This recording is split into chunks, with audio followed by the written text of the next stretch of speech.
The radio crackled at 3:15 on a Tuesday afternoon, Teresa's voice cutting through the static with that particular edge she got when things had gone sideways. "Troy, you copy?" I was 2 miles up the Spray Park Trail, checking condition reports after the weekend storm had dumped 8 inches across the upper elevations. My boots were caked with mud from where the switchbacks had turned into streams, and I'd been making notes about washouts that needed flagging before the weekend crowd showed up. "Copy, Teresa. Go ahead. We've got a situation. 12 missing hikers. Guided group. 3 days overdue." I stopped walking. 3 days wasn't good. 3 days meant the window was closing fast if it hadn't already slammed shut. Last known location? Wonderland Trail, scheduled campsite near Moich Lake. Guide's name is Jude Arnold. Experienced guy, been running tours up there for 6 years. No distress calls, no check-ins, nothing since Thursday morning. Thursday morning. Today was Tuesday. That made it 5 days since their last contact. Not 3 since they'd missed their expected return. The distinction mattered. 5 days changed the math on hypothermia, dehydration, injury complications. Group composition? 10 clients, ages ranging from 22 to 61. Mix of experience levels. Arnold plus 1 assistant guide. I was already turning around, mentally cataloging what I'd need. The Moich Lake area sat in the northwest quadrant, about 14 miles from my current position if I drove back down and took the access road. Longer if weather had made the upper routes impassable. "I'm heading back to the station now. Coordinate with search and rescue and get me everything you have on Arnold's planned route. There's something else." Teresa's voice had shifted. Not the professional dispatch tone anymore. Something tighter, uncertain. "What?" "We intercepted an emergency transmission last night. 2300 hours came through on the distress frequency." I waited.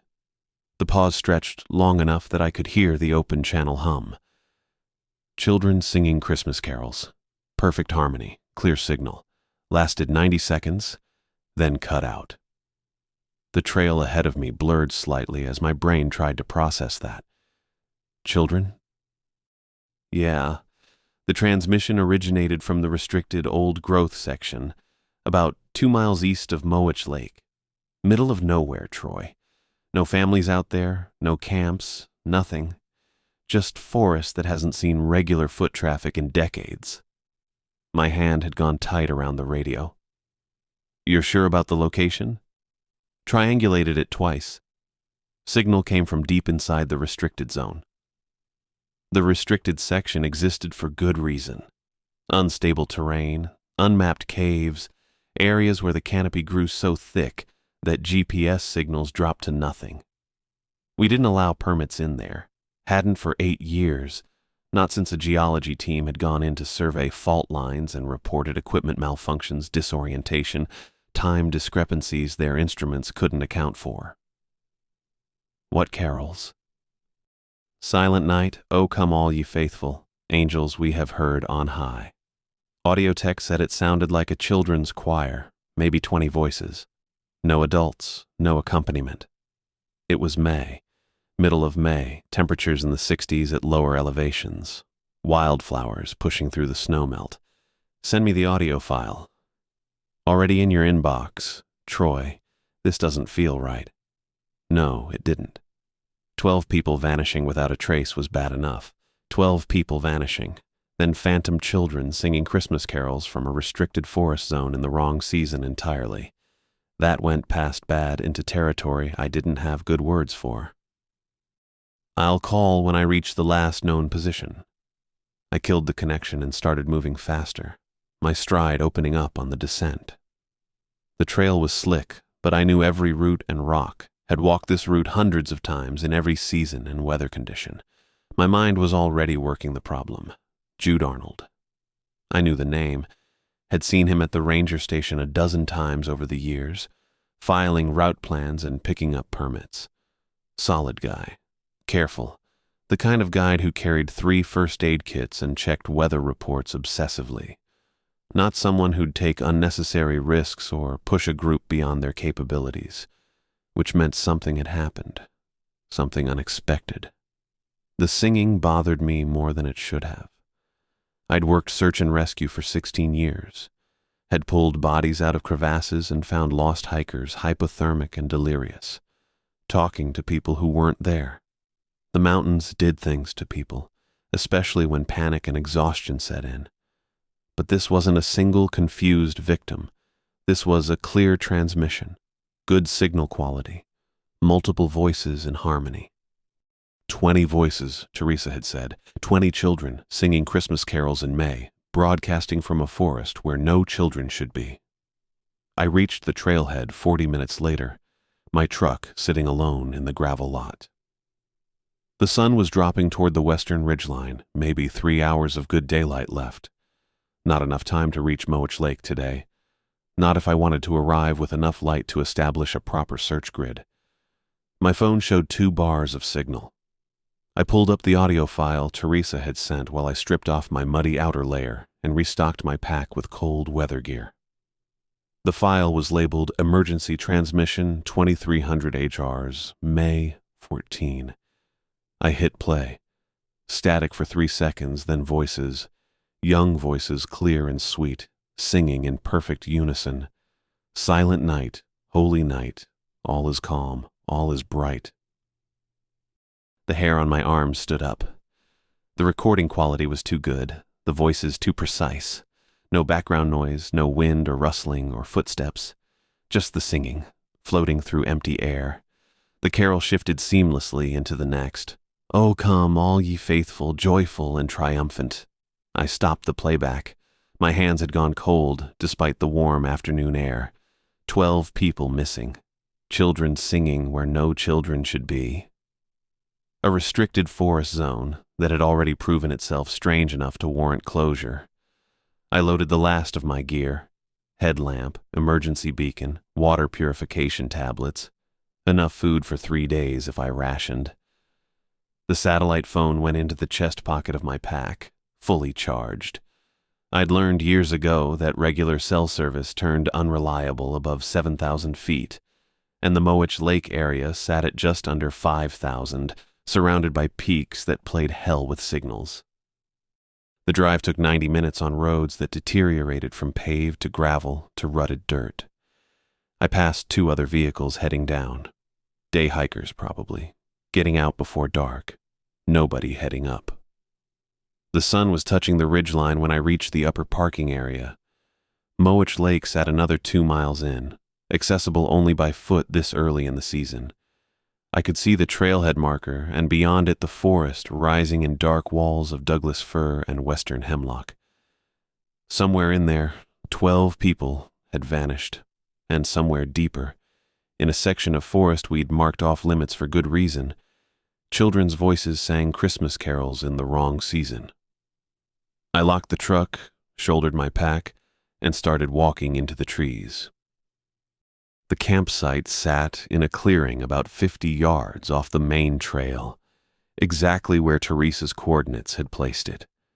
I'd made decent time getting there, just under 2 hours from the trailhead. And the light was holding, though the canopy overhead filtered everything into that gray-green dimness that makes you check your watch more than you need to. First thing I noticed was how intact everything looked.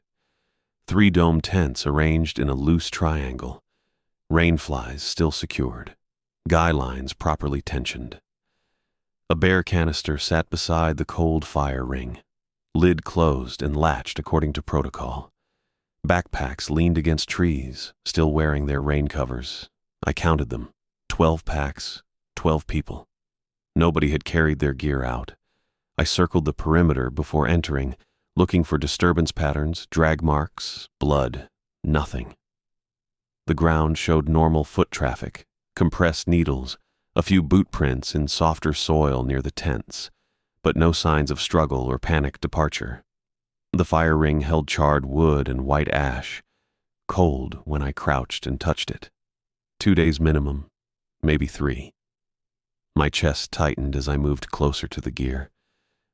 Because this wasn't how people left campsites during emergencies. You grabbed your pack, your beacon, your essentials. You didn't leave 12 complete setups like everyone had just stepped away to take a piss and never came back. I checked the first pack.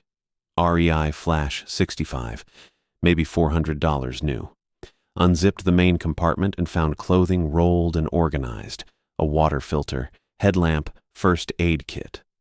The emergency beacon was clipped to the exterior hall loop, a yellow and black ACR rescue link that retailed around $300. I pressed the test button. Green light. Full battery. Never activated. The second pack yielded the same story. Osprey Ether, premium suspension system, fully loaded with gear. Another beacon, also functional, also never triggered. I worked through all 12 packs, my movements getting faster, less methodical. Every single one contained hundreds of dollars in equipment. Every single beacon showed green. I sat back on my heels, breathing through my nose. Jude Arnold had 6 years of experience leading groups through backcountry. His clients paid good money for guided tours, which meant they carried quality gear and knew basic protocols. First rule of any emergency: activate your beacon, signal for help.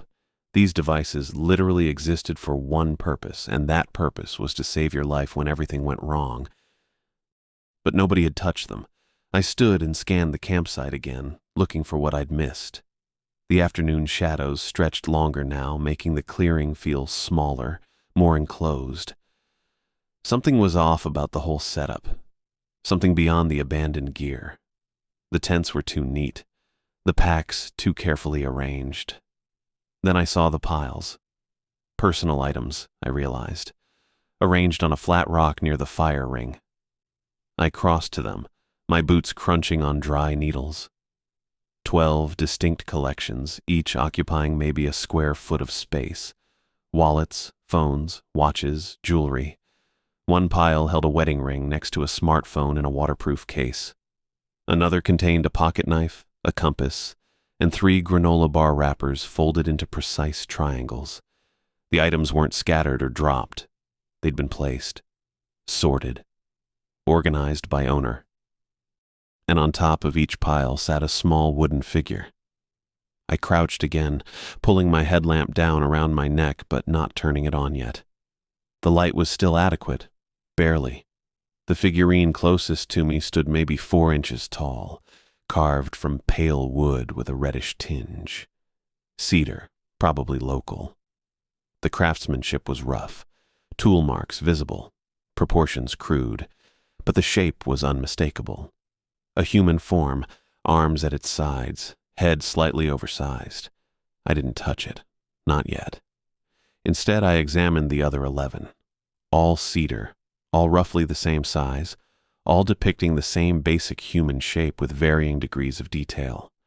Some had carved lines suggesting clothing. Others showed nothing but the outline. One had something that might have been a face, 2 divots for eyes, a slash for a mouth, but most were blank. My throat felt tight. Because this wasn't random. This wasn't hikers getting spooked and running. This was deliberate, ritualistic almost.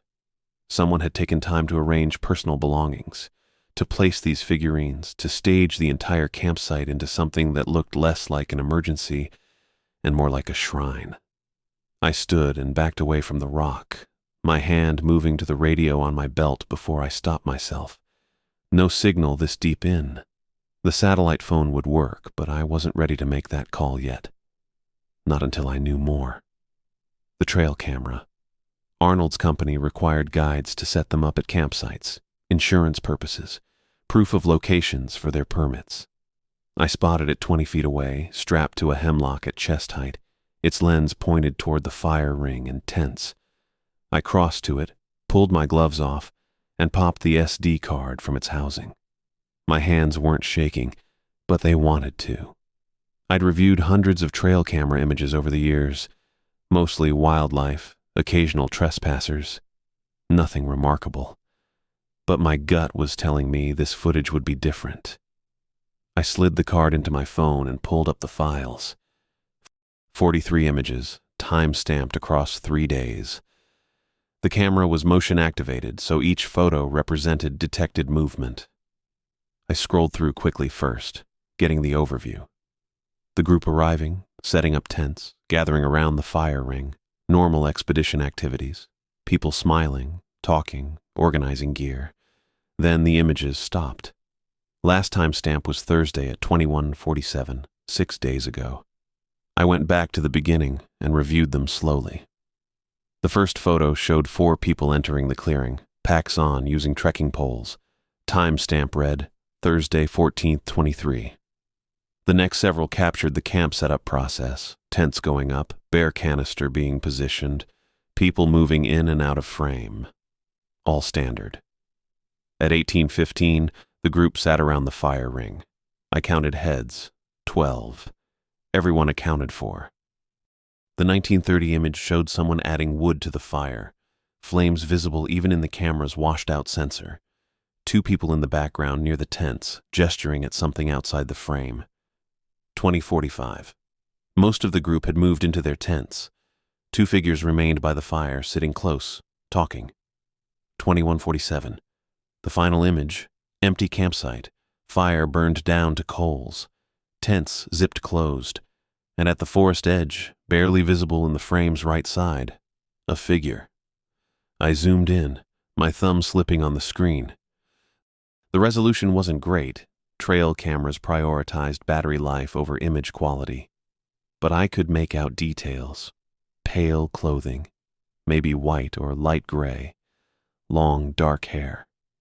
The posture was wrong somehow, too stiff, too straight.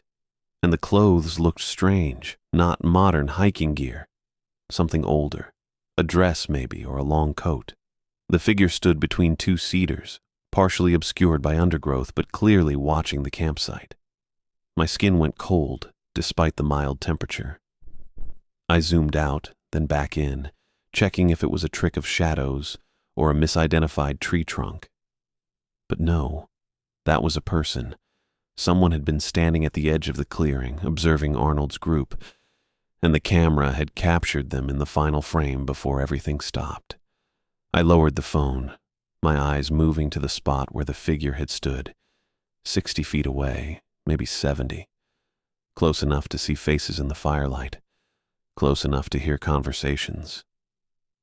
The forest looked empty now, just trees and ferns and the creeping darkness as daylight failed. I pulled an evidence bag from my pack and returned to the rock with the figurines. Photographed them first, each pile from multiple angles, then carefully collected all 12 carvings. They were lighter than expected. The cedar dried and aged. I sealed them in the bag and labeled it with location and time. My mind was already working through the pattern. 12 missing hikers. Abandoned gear worth thousands of dollars. Emergency beacons never activated. Personal belongings arranged in deliberate piles. Cedar figurines carved and placed. And someone, something, watching from the trees in outdated clothing. This wasn't a standard search and rescue anymore. I needed Lily Calhoun's take on the medical possibilities. Contaminated water, toxins, something that might explain mass disorientation. And I needed someone who understood local history, indigenous practices, maybe folklore, because those figurines meant something, and I didn't have the expertise to interpret them. I sealed the evidence bag into my pack's exterior pocket and stood in the failing light, knowing I was looking at pieces of something larger than a simple missing persons case. I called Lily from the campsite, standing near the fire ring while my headlamp carved a narrow tunnel through the darkness pressing in from all sides. She answered on the second ring. Troy. Her voice carried that formal precision even through the satellite connection's slight delay. I received your message about the figurines. You've seen these before? Not a question.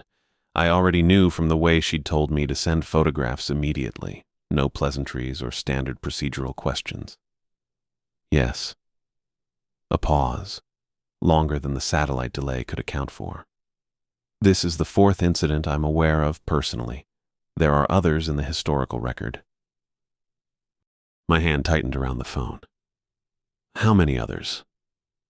17 documented cases between 1924 and present day, all within a 5-mile radius of your current location. She spoke like she was reading from notes, that academic detachment she used when the material got bad. The pattern is consistent. Groups of hikers, typically 8 to 15 individuals, complete disappearance with no physical evidence of struggle or flight, personal belongings arranged in organized piles, cedar figurines placed on top. I sat down on the flat rock, right where someone had arranged 12 separate lives into neat little stacks. The stone was cold through my pants. The voices, I said. The children singing. Reported in 11 of the 17 cases. Papers rustled on her end. Witnesses described young voices singing hymns and Christmas carols. The reports span decades, but the descriptions are remarkably uniform. Perfect harmony. No adult supervision. Wrong season. The recording was still on my phone. I could hear it if I wanted to, those seamless transitions between Silent Night and O Come All Ye Faithful, 20 voices that shouldn't exist. Tell me about 1924. Lily exhaled, a sound I'd never heard from her before. Almost relief, like she'd been waiting for someone to ask. Logging records from the Puget Mill Company mention a homesteading family named Garrett. Father, mother, 5 children initially, though the mother had twins in 1923, bringing the total to 7 children. They lived in a cabin approximately 3 miles northeast of Mowich Lake. She paused. The restricted section. My headlamp flickered. I tapped it twice and the beam steadied. The cabin burned in January of 1924. Fire started at night, cause undetermined. When the logging crew reached the site 2 days later, they found the remains of both parents in what had been the main room. Her voice went even flatter. Pure clinical reporting. The children were never found. Never found. Extensive searches of the ruins produced no remains, no bone fragments, nothing to indicate the children died in the fire. The logging company brought in additional men. They searched a 2-mile radius for 3 weeks. More papers. Reports describe finding small footprints in the snow leading away from the cabin into the old-growth forest. The tracks were followed for approximately half a mile before they simply stopped. No explanation. The snow was undisturbed beyond that point. I thought about those trail camera images. The figure in pale clothing standing between the cedars, watching. How old were the children? Ages ranged from 2 to 13. The eldest was a girl named Sarah. The youngest were the twins, born in October of 1923. She stopped, then added, "The logging records note that all 7 children sang in the church choir when the family traveled to Ashford for Sunday services." My hands had gone numb. I flexed my fingers, watching the beam from my headlamp shake across the forest floor. First disappearance after the fire? May of 1924. 4 months later, 3 men from a surveying crew vanished while mapping the area for potential timber harvest. Their equipment was found arranged in piles with cedar figurines on top. The surveying company pulled all personnel from the region and abandoned the contract. 96 years, nearly a century of people walking into these trees and never walking out. Why wasn't this area closed permanently? My voice came out rougher than I intended. 17 cases, Lily. Why are we still running tours through here? The incidents are spaced years apart, sometimes decades. The official position has always been that the disappearances are unrelated. Lost hikers, animal attacks, exposure. The figurines are attributed to local vandals or folklore enthusiasts. She sounded tired. I've compiled the data multiple times, submitted reports to 3 different park superintendents over 20 years. The pattern is obvious to anyone willing to look. But no one wants to look. Closing a section based on historical coincidence and folk superstition would set a problematic precedent. That's a direct quote from the most recent response I received. I stood up, needing to move. My boots crunched on the pine needles. "I'm treating this as an active crime scene," I said, "bringing in Sheriff Jackson and a full forensic team at first light." "Good." She hesitated, something else in her voice now. "Troy, be careful in there. I've read every witness statement, every search report. The people who go looking in that section, some of them don't come back either." We ended the call. I stood there in the darkness with my headlamp creating a small island of visibility in an ocean of black, thinking about 7 children who walked into the snow and disappeared. Thinking about 96 years of voices singing the wrong songs in the wrong season. Thinking about Janet. She'd come up for the weekend, Friday after school, staying through Sunday like she did twice a month since the custody arrangement got finalized. The ranger station sat 8 miles from the nearest town, accessible by a gravel road that turned to mud when it rained and dust when it didn't. No neighbors, no families within miles. Saturday morning, she'd been quiet over breakfast, pushing her eggs around, not meeting my eyes. I'd figured it was something with her mom or school, the usual 12-year-old complications I was still learning to navigate. "Dad?" She'd set down her fork. "Do you hear them sometimes? At night?" I'd looked up from my coffee. "Hear what, honey?" The children playing outside. My whole body had gone still. "What children?" "I don't know. I hear them when I'm trying to sleep." She'd twisted her napkin between her fingers. "They're singing songs, old songs, like from church or something." The kitchen had felt too small suddenly. I'd set down my mug carefully, keeping my voice level. "When did this start?" "Last time I was here. 2 weeks ago." She'd glanced toward the window above the sink, morning light streaming through onto the counter. "I thought maybe it was the radio or something you had on, but when I got up to check, you were asleep and everything was off." "What time was this?" "Late. After midnight, I think." Her eyes had come back to me, worried now because she could read my face better than I could hide it. "Is something wrong?" I'd gotten up, walked to the window. The forest pressed close to the station on 3 sides, Douglas fir and hemlock creating walls of green. No houses, no camps, no families. "What were they singing?" I'd asked. Janet had thought about it, her face scrunching up the way it did when she was trying to remember something exactly right. "Christmas songs, I think. Silent Night was one. And maybe Angels We Have Heard on High? That one with the Gloria part that goes really high." My reflection in the window glass had looked pale. "How many voices?" "A lot, like a whole bunch of kids, all singing together." She'd stood up, carrying her plate to the sink.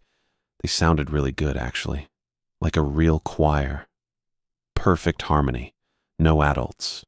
Wrong season. The descriptions are remarkably uniform. I'd turned around, made myself smile. Probably sound carrying weird through the trees, maybe from town or someone camping further out than they should be. But Janet knew me too well. She'd set her plate down and crossed her arms. "You don't believe that." "I believe you heard something." I'd walked over, put my hands on her shoulders. "And I'm going to figure out what it was. But I need you to promise me something. If you hear it again, any voices, any sounds that don't seem right, you come get me immediately. Don't go outside to check. Don't even go to the window. Just wake me up. Can you do that?"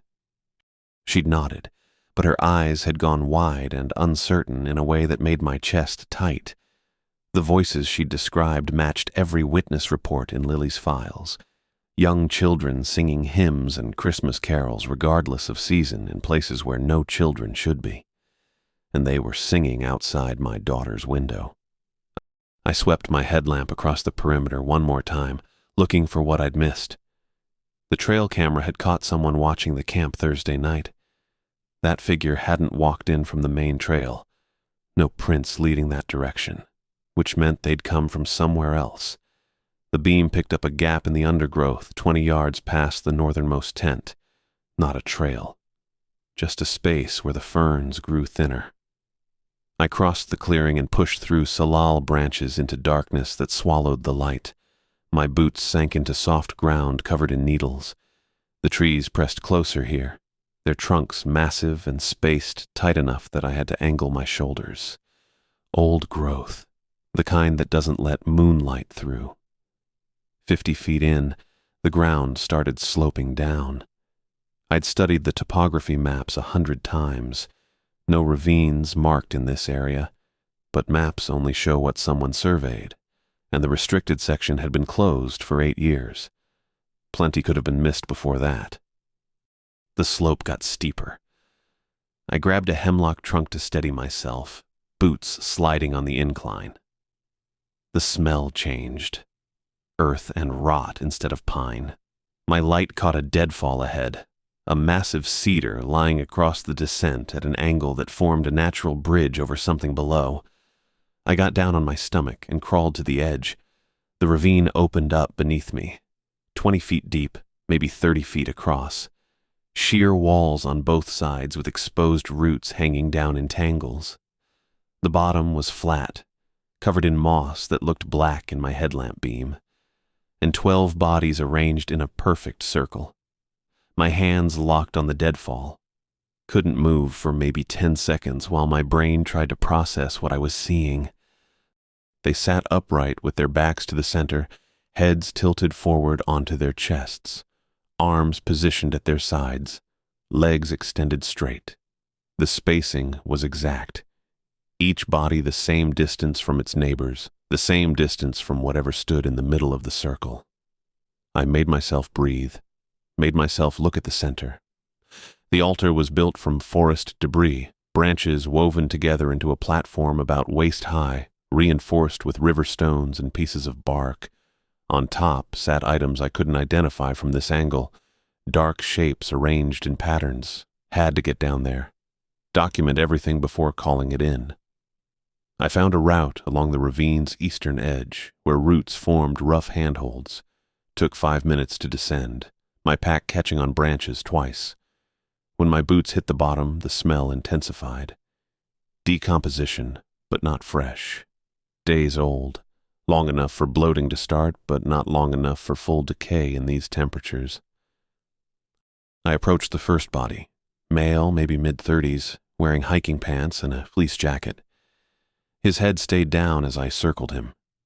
No visible wounds on his back or sides. I knelt and lifted his chin with my flashlight hand. Symbols carved into his forehead, crude lines forming shapes I didn't recognize, circles and crosses and something that might have been a tree. The cuts were deep, edges rough like they'd been done with a blunt tool. His eyes were open. Dried blood covered his face from the forehead wounds, running down into his beard. I let his head drop and stood up. My hands were shaking. The next body showed the same pattern. Female, early 20s, blonde hair matted with blood. Symbols on her forehead, different shapes, but the same rough carving. Her wrists showed ligature marks, deep grooves where something had bound her tight enough to cut through skin.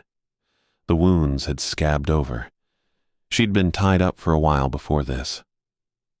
I moved around the circle. Every body had the carved symbols. Every body showed signs of captivity. Ligature marks on wrists and ankles, bruising that suggested prolonged restraint, pressure sores on shoulders and hips from lying in one position too long. These people had been kept somewhere, kept alive for days while someone worked on them. The positioning told its own story. They'd been arranged post-mortem, set up in this exact formation with their backs to the altar and their faces to the forest.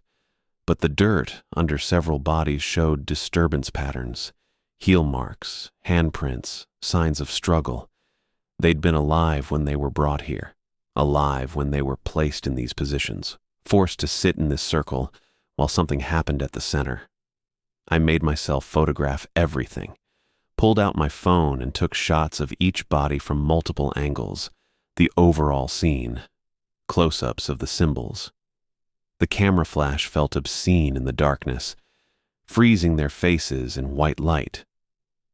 When I finished with the bodies, I turned to the altar. The items on top were personal belongings, wallets, watches, jewelry, but not from this group. The styles were wrong, decades out of date. I saw a pocket watch with a tarnished chain, a woman's compact mirror with an Art Deco pattern, a pair of wire-rimmed glasses with round lenses, a fountain pen, a metal canteen with a canvas cover rotting away. I photographed each item, then examined the area around the altar's base. More belongings scattered in the moss. A Boy Scout compass from the 70s. A Kodak camera in a leather case, the kind that used film cartridges. A set of dog tags on a beaded chain. A child's lunchbox with a faded cartoon character I didn't recognize. A high school class ring with a date engraved inside. 1968. 17 cases, Lily had said, between 1924 and now. This was the evidence. Decades of victims, their belongings collected and arranged like trophies. I crouched and picked up the dog tags. The metal was cold, the stamped letters still readable. A name I didn't know, a service number, blood type O positive. The beaded chain had rotted through in places, but someone had retied it, knotted the broken sections back together. They'd kept these things, maintained them, used them for something. I set the tags down exactly where I'd found them and stood back, forcing myself to think through what I was seeing instead of just reacting to it. 12 people taken from their campsite, held somewhere for days, long enough for ligature wounds to scab, for pressure sores to develop, then brought here and positioned in this circle. Symbols carved into their foreheads while they were still breathing, still aware, made to sit facing outward while something happened at the altar behind them. The personal items from previous victims suggested this site had been used before, multiple times over multiple decades. Not a one-time thing, a pattern, a ritual that repeated. The Garrett children had disappeared in January 1924. 7 kids, ages 2 to 13. The cabin burned, but their bodies were never found. Just footprints in the snow leading away for half a mile before stopping. I'd assumed they'd died. Exposure, hypothermia, whatever happens to small children lost in winter wilderness. But what if they hadn't died? What if 7 children survived in the forest for 100 years? The thought made my stomach turn, but I couldn't dismiss it. The evidence was right here. The pattern Lily described: organized disappearances, arranged belongings, cedar figurines going back to May 1924, just months after the fire. The singing voices, always children, always Christmas carols. The figure in the trail camera footage wearing clothes that looked decades out of date. Not ghosts, not supernatural. Just people who'd lived in the woods long enough to become something else. I thought about the footprints that stopped. Not because the children vanished, because they learned to move without leaving tracks, because they adapted to forest life in ways that made them invisible to search parties. 7 children raising themselves in the wilderness.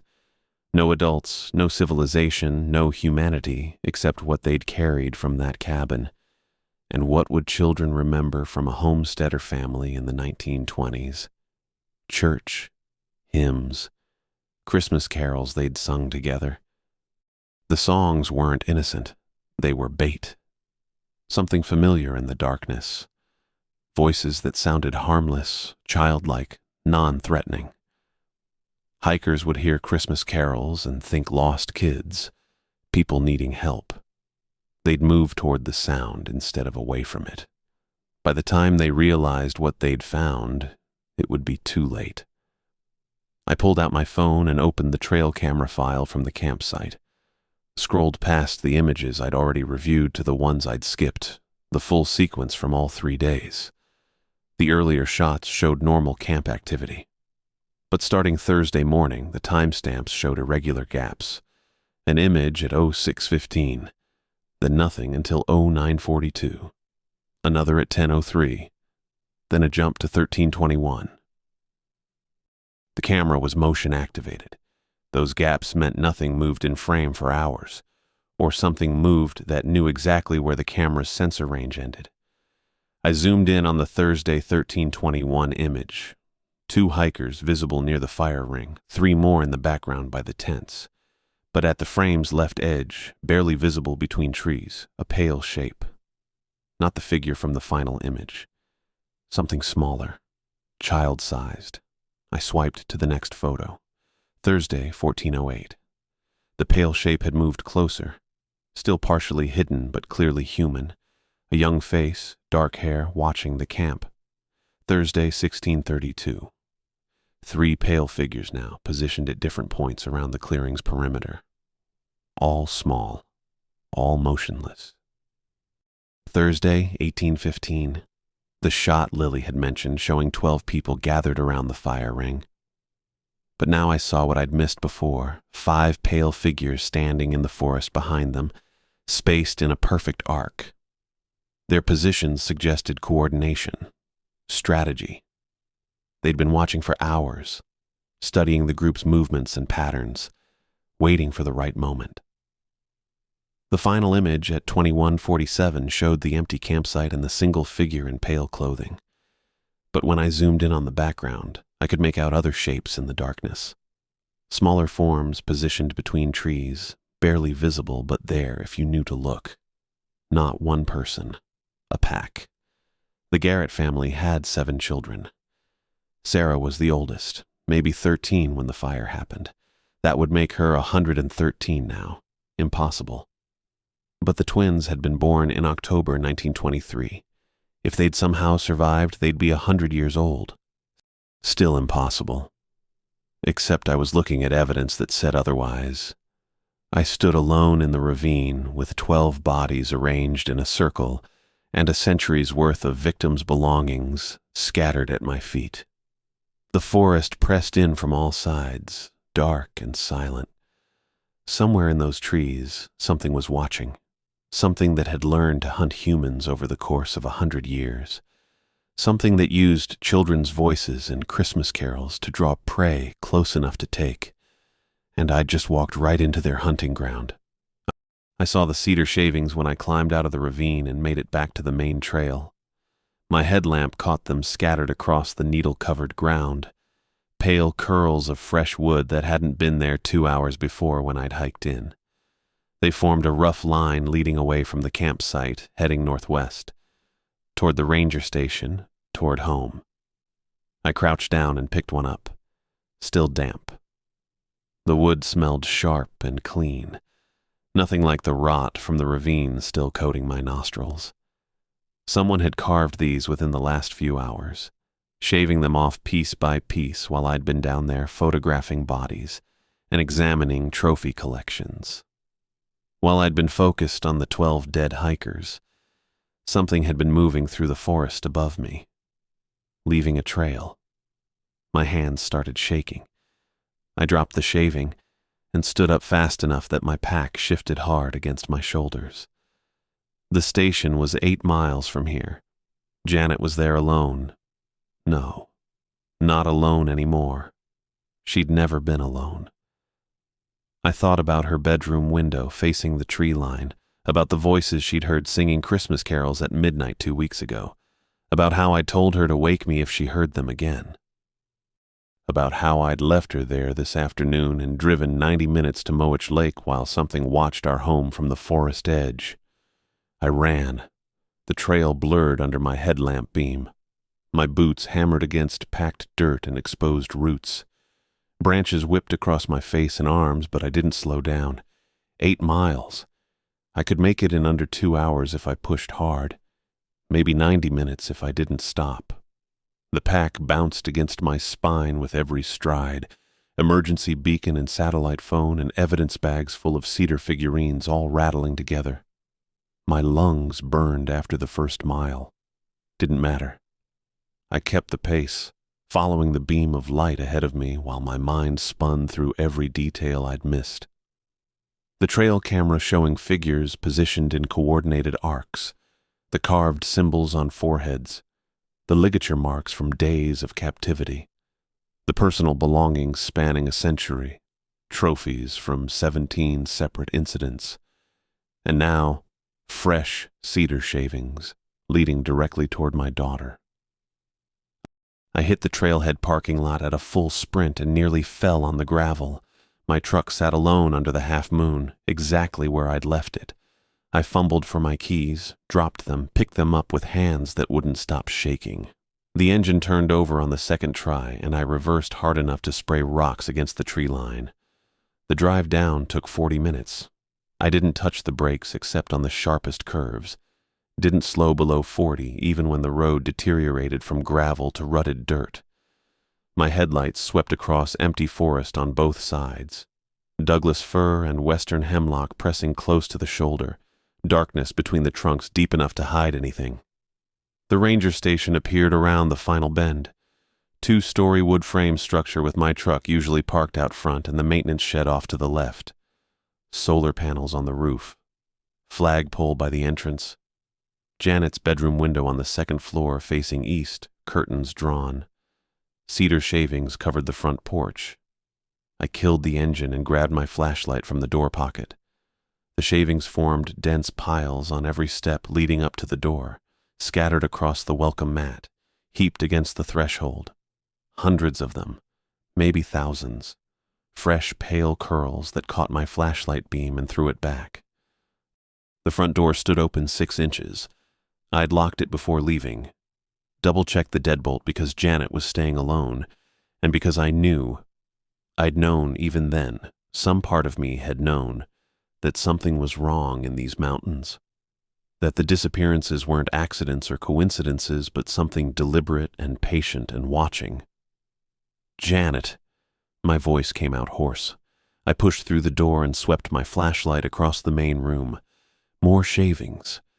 They covered the floor in drifts, piled against furniture legs, scattered across the couch cushions. The smell hit me. Fresh cedar and something else underneath. Something organic and wrong. My boots crunched through the shavings as I crossed to the stairs. Janet! No answer. I took the stairs 3 at a time. Her bedroom door hung open. My flashlight beam found her bed first, covers thrown back, sheets twisted, pillow on the floor, then the window, wide open despite the cool night air, curtains billowing in the breeze. And on the windowsill arranged in a perfect row, 12 cedar figurines. Crude human shapes with oversized heads and arms at their sides, identical to the ones I'd found at the campsite. Identical to the ones in my evidence bag. I crossed to the window and looked out. More shavings covered the sloped roof below, creating a pale trail that led to the edge and down. To the ground. To the tree line 50 yards away where the forest began. My satellite phone was in my hand before I'd consciously decided to reach for it. I dialed Hayden Jackson's direct line and counted 4 rings before he picked up. Jackson. It's Troy. I need every unit you can spare at my location immediately. They took Janet. Slow down. Who took... I don't have time to explain. Just get here. Bring everyone. Bring weapons and lights and tracking dogs if you've got them. They took my daughter and I'm going after them right now. Troy, wait for backup. I hung up and pocketed the phone.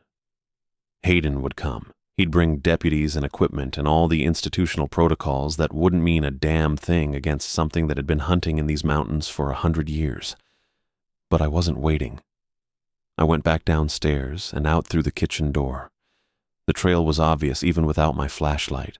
Disturbed ground, broken ferns, boot prints in soft earth. Janet's boots, size 7 Merrells I'd bought her last Christmas. The prints headed northeast into the forest, straight toward the restricted section, toward the old growth where the Garrett cabin had burned in 1924, and 7 children had walked into the snow and never come back. I followed the tracks into the trees. The forest swallowed the moonlight within 20 yards, reducing visibility to whatever my flashlight beam could reach. Hemlock and cedar pressed close on both sides. The undergrowth grabbed at my legs with every step. And then I saw the first figurine.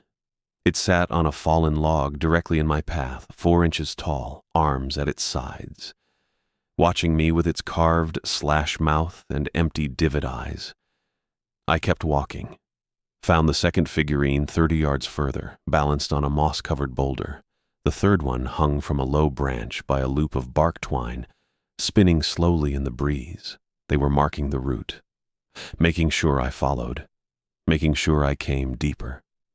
The trail led downward into terrain I didn't recognize despite 20 years working these mountains. The slope increased until I had to grab tree trunks for balance, my boots sliding on needle-covered earth. The smell changed, less pine, more rot and damp. My flashlight beam caught movement ahead and I froze, but it was just a cedar figurine tied to a sapling, swaying in the wind. The ground leveled out into a small clearing. I swept my light across it and stopped. A hole opened in the center of the clearing. Not a natural depression or animal burrow, but a deliberate excavation. Maybe 4 feet across, edges reinforced with woven branches and bark strips. The sides descended into darkness beyond my flashlight's reach. Janet's backpack lay beside the entrance, the small navy blue pack she used for day hikes, with her water bottle still in the side pocket. I approached the hole and pointed my flashlight down. The beam revealed a tunnel sloping into the earth at a steep angle, walls packed hard and smooth, floor covered with the same cedar shavings that had filled my house.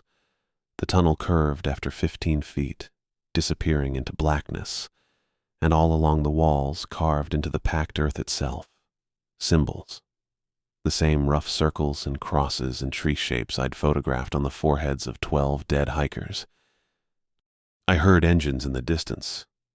Hayden's response team arriving at the station, finding it empty, starting their search protocols. They'd find my truck and the tracks, and eventually this clearing, but that would take time. Time for whatever had Janet to do to her what they'd done to 17 groups before. To hold her captive and carve symbols into her skin and arrange her in a circle around an altar made from a century of trophies. I turned on my headlamp to free up my hands and started down. The tunnel was barely wide enough for my shoulders.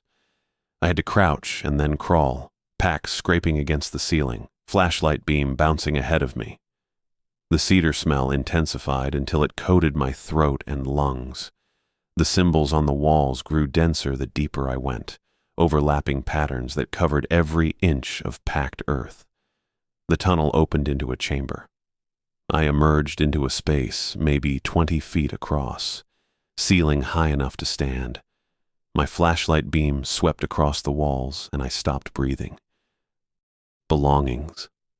Personal items covering every surface, stacked and arranged and organized into piles that reached from floor to ceiling. Backpacks and jackets and hiking boots, wallets and watches and jewelry, camping equipment and emergency beacons and satellite phones, camera equipment and compasses and canteens, everything sorted by type and era, modern REI gear in one section, 70s equipment in another, vintage 20s items carefully preserved in a third, and scattered throughout, human remains. Skulls arranged in rows along natural shelves in the earth walls. Bones sorted by type and size. Long femurs stacked together. Rib cages nested inside each other, vertebrae threaded on bark twine and hung from the ceiling. 17 cases. Lily had said 17 documented disappearances, 8 to 15 hikers per incident. That meant somewhere between 136 and 255 victims. I counted 43 skulls on the wall directly in front of me. My flashlight beam found more tunnels, 5 of them opening off the main chamber, leading deeper into the earth. I moved to the nearest one and looked down. More symbols, more cedar shavings, and carved into the packed earth above the entrance, crude letters spelling out words I recognized from Lily's files: Sarah, Matthew, Elizabeth, Jacob, Rachel, Samuel, Ruth. The Garrett children. 7 names for 7 tunnels. No, I'd only counted 5. I swept my light around the chamber again and found the other two entrances on the opposite wall. Each tunnel had a name. Each tunnel led somewhere deeper, and from one of them, very faint, I heard singing. Children's voices in perfect harmony, performing Christmas carols in the wrong season. Silent night, drifting up through the darkness from somewhere below, 20 or 30 voices blending together with no adults or accompaniment. I chose that tunnel and descended into the earth. The singing grew louder with every crawling step. My headlamp beam caught more symbols, more shavings, more remains pressed into the walls, tiny finger bones, small skulls that had belonged to children, locks of hair preserved in bark pouches. The tunnel branched, then branched again, a network spreading through the earth underneath the restricted section, chambers connected by passages, rooms carved from bedrock and reinforced with woven branches. The singing echoed from multiple directions now, bouncing off packed earth walls until I couldn't determine its source. I saw my first living child in the third chamber. She stood in the corner facing the wall, maybe 8 years old, wearing a long dress that might have been white 100 years ago. Her hair hung down her back in a dark braid. She didn't turn when my light hit her, just kept standing there, perfectly still, while the singing continued somewhere deeper in the complex. I backed out slowly and tried the next tunnel. It descended sharper, forcing me to slide on my stomach with my pack dragging against the ceiling. The walls pressed closer. The air grew thin and stale. The tunnel opened into the largest chamber yet. I stood up and swept my light around a space the size of my station's main room. More belongings covered the walls, decades of accumulated possessions creating a museum of the dead. But in the center, arranged in a perfect circle, fresh supplies, Janet's jacket, her water bottle, her hiking boots placed together with the laces tied, and beyond them, 7 more tunnels leading deeper. Further into the network than I'd imagined possible, chambers and passages spreading through the mountain's interior in patterns that defied any natural formation. The singing stopped. Silence pressed down, thick and absolute. My breathing sounded loud in the confined space. My heartbeat hammered in my ears. Then footsteps, small feet running through distant tunnels, getting closer, coming from multiple directions at once. I picked a tunnel at random and pushed forward into the darkness. Had to find Janet. Had to reach her before whatever I'd interrupted was completed. The passage twisted and narrowed and dropped into vertical shafts that I descended using roots and rock protrusions, my pack catching and tearing, equipment falling from pockets and disappearing into the blackness below. More chambers, more remains, more evidence of a century spent underground, living in the earth and emerging only to hunt, to lure groups into the forest with children's voices and Christmas carols, to watch and wait and take them when the time was right. My headlamp beam flickered, the battery dying after hours of continuous use. I had a spare in my pack, but no time to stop and change it. Just kept moving forward through passages that stretched further than seemed possible, deeper than the mountain should allow, following the faint sound of breathing that might have been Janet or might have been something else entirely, waiting in the dark ahead. I chose the middle tunnel, Sarah carved above the entrance, because it sloped downward at the steepest angle. Kept my breathing steady and my service weapon drawn as I moved through passages barely wide enough for my shoulders. The walls pressed close enough to scrape my pack, and cedar shavings covered the floor in thick drifts that muffled my boots. The tunnel opened into another chamber. Janet sat in the center on packed earth, her back against a wooden post driven deep into the ground. Her wrists were bound behind her with bark twine, ankles tied together in front.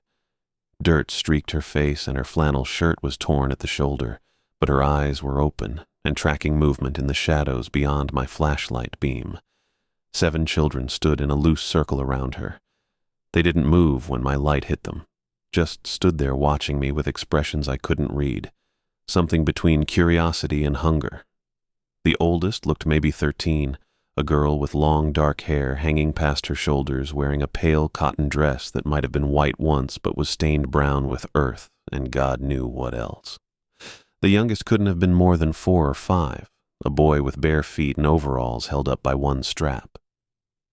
But their eyes were wrong, too aware, too calculating. Sarah Garrett, I thought, the eldest daughter from the 1924 fire. The choir singer who'd been 13 when her parents died and her cabin burned, and she led her 6 siblings into the forest. She smiled at me, showed teeth that were filed to points. Janet? My voice came out steady despite my heart trying to punch through my ribs. You hurt? My daughter's mouth opened, but nothing came out. Her eyes locked on mine with an intensity that made my chest tighten, not asking for help, not crying, just staring at me with something that looked like recognition, mixed with absolute terror. One of the middle children stepped forward, a boy maybe 8 or 9 with bowl-cut hair and suspenders over a moth-eaten shirt. He tilted his head at an angle that wasn't quite natural and made a sound in his throat that started as humming and became words. Angels, we have heard on high. The others joined in perfect harmony, same crystal-clear voices from the emergency transmission, from the witness reports in Lily's files, from Janet's window 2 weeks ago. They sang without moving their mouths much, without taking breaths between phrases. I raised my weapon and pointed it at Sarah's chest. Step back from her. They kept singing. The oldest girl moved sideways with steps that were too smooth, too fluid. Circling. The others adjusted their positions to maintain the ring around Janet, and I realized they'd done this before. Coordinated movements practiced over decades of hunting together. My hand found the emergency flare in my belt, pulled it free and struck the cap against my thigh, and red light flooded the chamber as the flare ignited with a hiss that drowned out their singing. The children recoiled, not afraid exactly, but responding to stimulus they didn't like. I held the flare out in front of me and moved toward Janet, keeping the weapon trained on Sarah. You're gonna let her go. I stepped over scattered belongings on the floor. A rotted canvas pack, a child's shoe, a pair of wire-rimmed glasses. Back away from her right now. Sarah stopped singing. Her mouth closed and her filed teeth disappeared behind pale lips. When she spoke, her voice was higher than I expected, younger, but the words came out with careful precision. She heard us singing. She came to the window. She's a child. I reached Janet and crouched beside her, keeping the flare between us and the circle. Started working at the knots around her wrists with one hand. She didn't know what you were. We were children too. The youngest boy spoke this time, his voice barely above a whisper.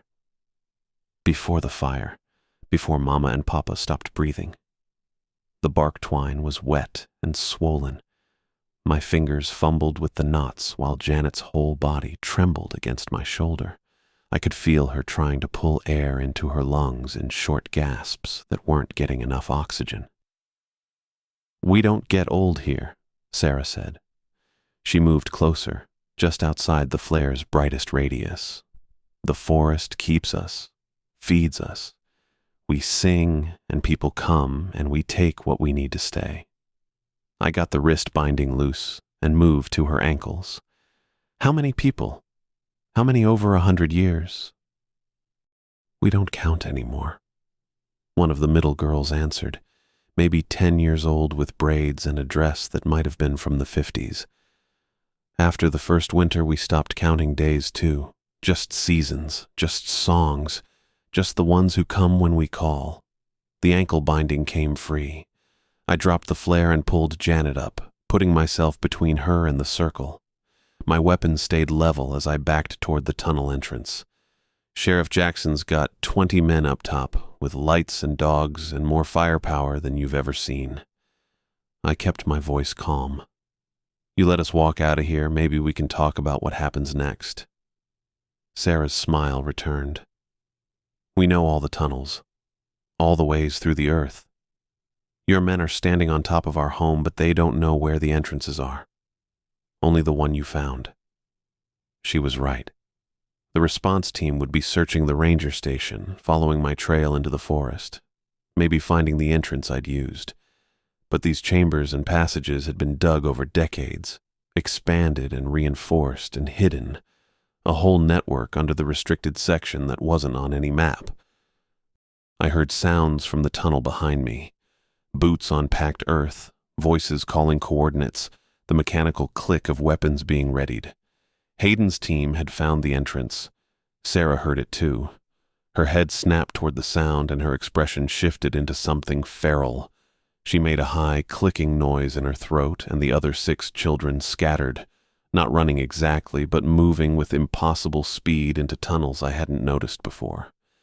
Gaps in the chamber walls that were barely visible in the flare's dying light. "Troy!"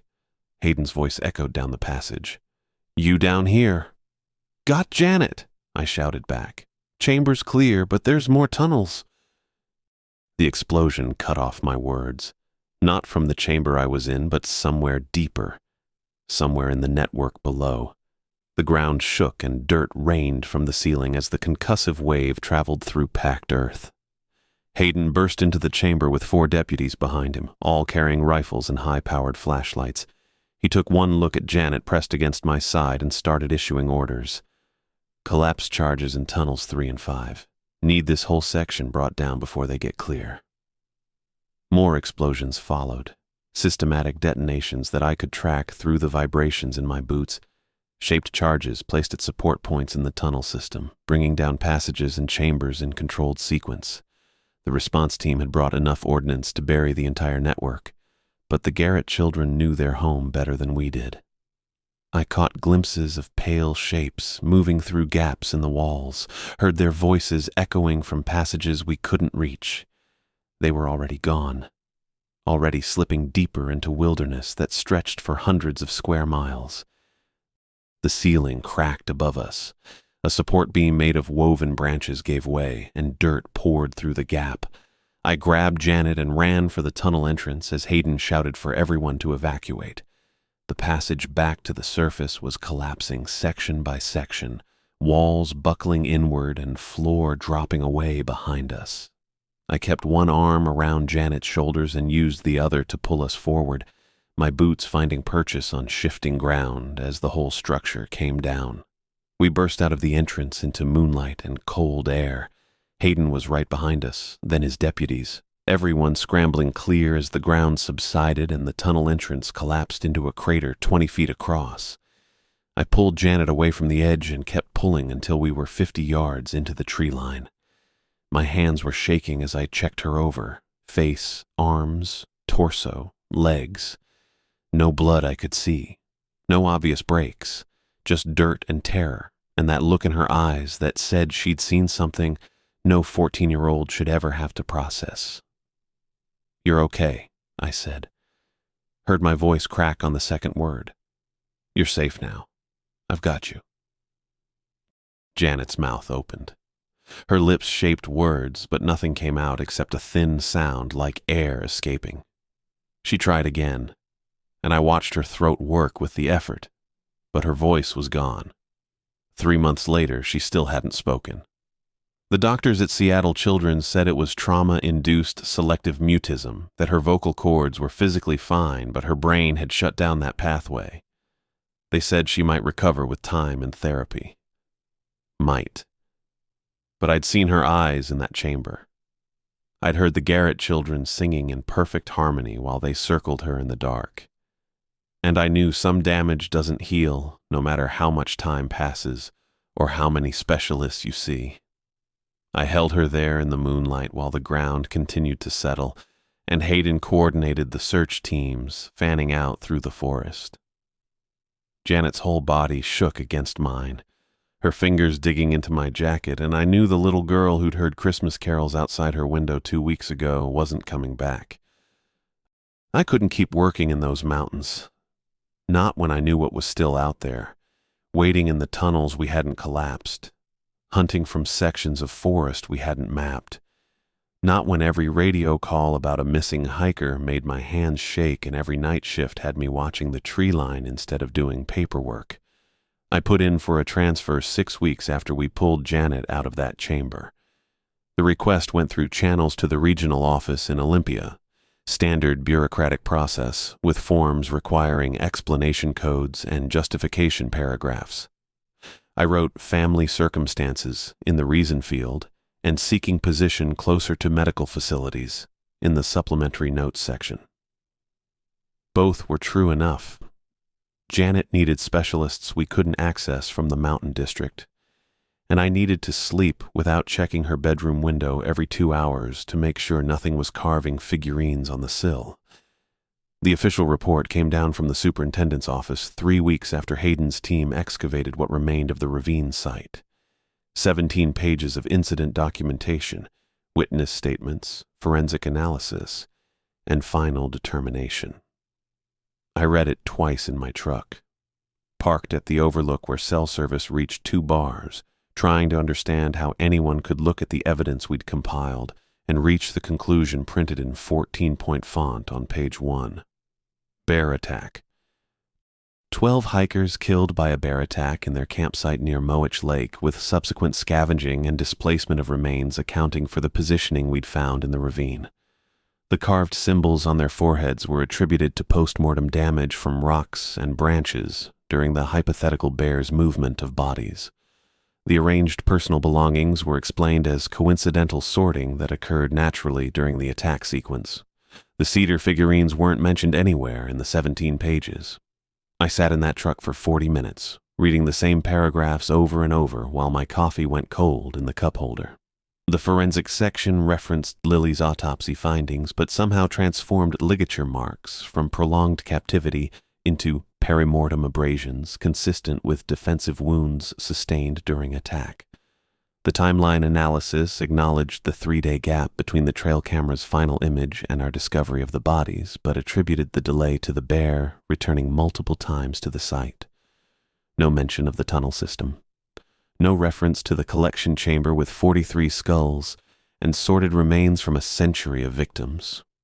No acknowledgement of the vintage belongings we'd photographed and cataloged, the 1920s pocket watches, the 70s Boy Scout compass, the dog tags from wars that ended before I was born. The report concluded with standard protocol recommendations: improved bear-safe food storage education for guided tours, enhanced monitoring of known bear activity zones, continued closure of the restricted old-growth section due to dangerous terrain, and wildlife presence.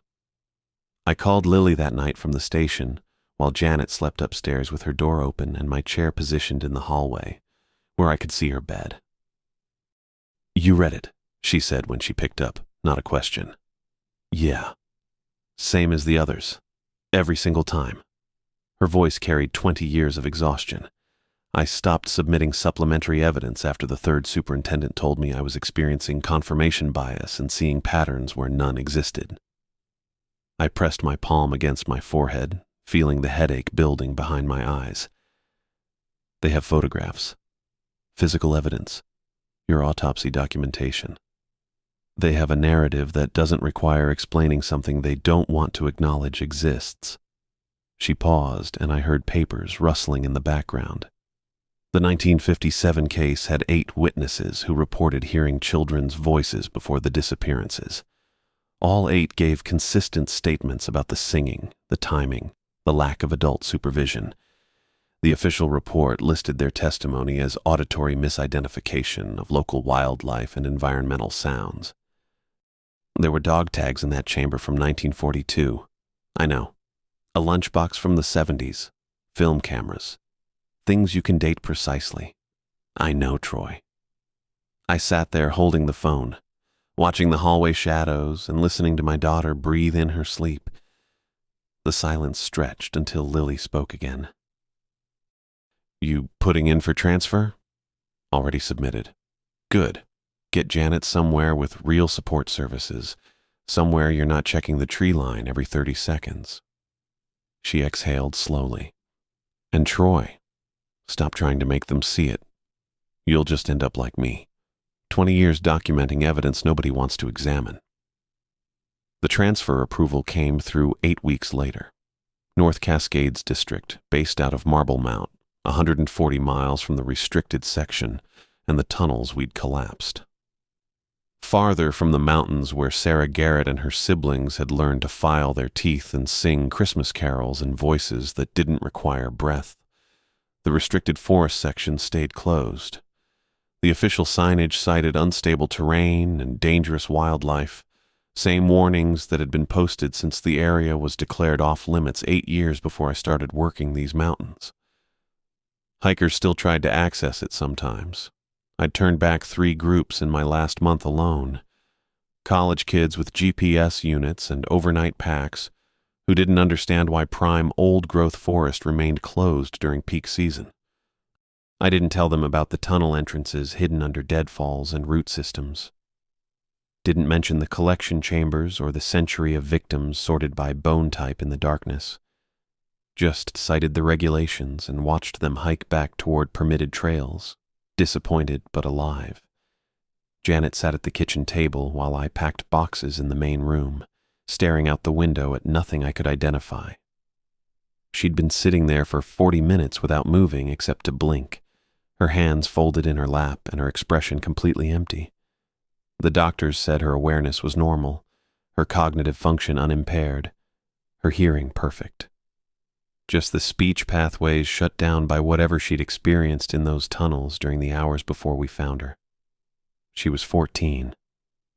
She'd never be 15 the way she would have been if I hadn't left her alone that night to investigate a missing hiking group. I taped another box closed and wrote "Kitchen" on the side with black marker, then looked at her profile backlit by afternoon sun through glass that I'd checked 6 times this morning to make sure the locks still held. Her hair needed cutting. Her fingernails were bitten down to nothing. She hadn't spoken in 3 months and probably never would again. The neurologist in Seattle had shown me brain scans with highlighted regions, explaining trauma responses and selective mutism and psychological preservation mechanisms in calm, clinical language that meant my daughter's mind had decided silence was safer than words. They'd recommended continued therapy, medication if the anxiety symptoms worsened, patience and support, while her brain processed what it had witnessed. Nobody asked what exactly she'd witnessed. I hadn't included those details in the intake paperwork. I carried boxes to the truck bed throughout the afternoon, loading our belongings in careful layers while the forest pressed against the clearing perimeter and birds called from the canopy. Normal sounds. Normal forest behavior. Nothing singing Christmas carols in May. No children's voices in perfect harmony without breath or adult supervision, but I knew they were still out there. Somewhere in the unmapped tunnels we hadn't reached, the passages that connected through miles of underground network beneath old-growth forest that had stood for centuries. Sarah and her 6 siblings, aged 2 to 13 forever, sustained by whatever they took from the people they lured with songs, and carved with symbols I still saw when I closed my eyes.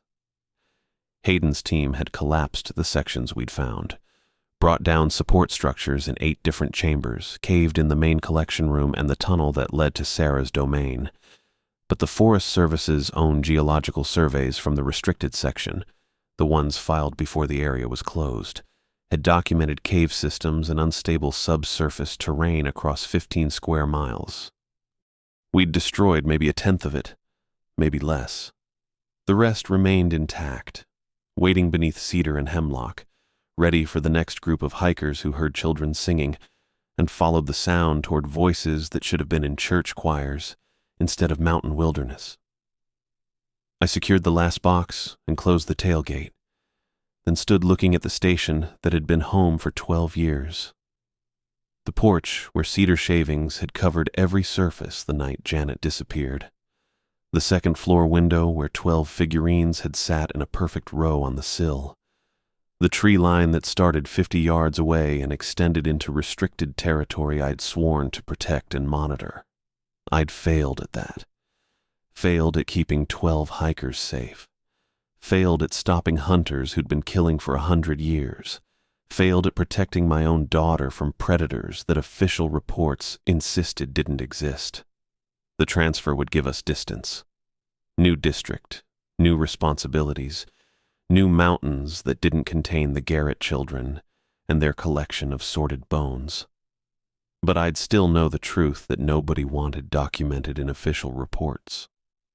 I'd still know that somewhere in those tunnels, Sarah was teaching her siblings new songs to sing, waiting for the next group to follow the sound into darkness, where symbols would be carved and belongings would be arranged, and another row of skulls would join the 43 I'd counted on the wall. And no bear attack narrative would stop them from hunting.